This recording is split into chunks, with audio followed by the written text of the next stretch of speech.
হ্যাঁ, এটা তো আসলে খুবই গুরুত্বপূর্ণ একটা বিষয়।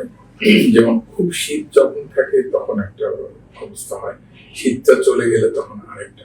আসলে আমরা এই মানে যে একটা জোনের মধ্যে আছি, যেখানে খুব শীতও নাই এখন, আবার খুব গরমও পড়ে নাই, বা শীতটা কমে আসতেছে। তো যাই হোক, এই যে সময়টা, এই সময়টা কিন্তু আবহাওয়ার মধ্যে একটু শুষ্ক ভাব আছে, বৃষ্টিপাতের কোনো লক্ষণ আপাতত নাই।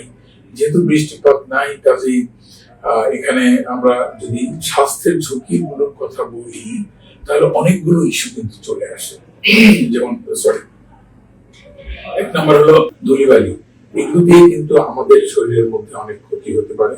অনেকের এটিতে অ্যালার্জি থাকে, সেটির কারণে কিছু স্বাস্থ্য ঝুঁকি হয়, যেমন শ্বাসকষ্ট হতে পারে, তার অ্যাজমার অ্যাটাক গুলো প্রিসিপিটেট করতে পারে, যার কারো যদি ক্রনিক ব্রঙ্কাইটিস থাকে তাহলে সেটি বাড়তে পারে।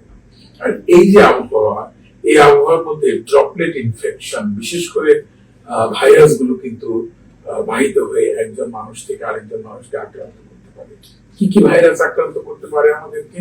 ফ্লু ভাইরাস, যেটি নিয়ে আমি অনেক কথা বলেছি, মানে ইনফ্লুয়েঞ্জা ভাইরাস দর্শন।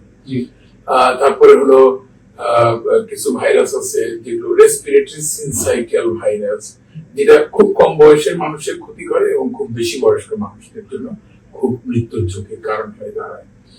এই ভাইরাস গুলো কিন্তু এখনো আবহাওয়ার মধ্যে রয়ে গেছে, কাজে ওগুলো মানুষের ঝুঁকির কারণ হয়ে দাঁড়ায়।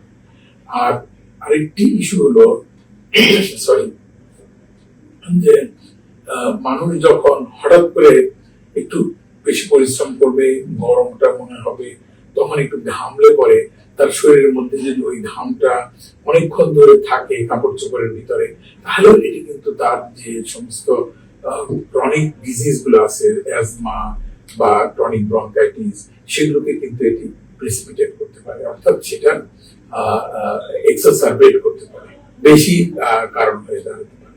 তো এগুলি হলো মূলত এই সময়ের ঝুঁকি। আসলে এই ঝুঁকিটা আগের মতোই, ওই ঝুঁকিগুলো এখনো থেকে যাচ্ছে। তবে যেহেতু ধুলাবালি বেশি এখন, যেহেতু অত ঠান্ডাও না গরমও না, মানুষ আমরা আবার একটু ঘামছি, এই জন্য হয়তো এই জিনিসগুলো একটু বেশি আকারে প্রতীয়মান হতে পারে আমাদের।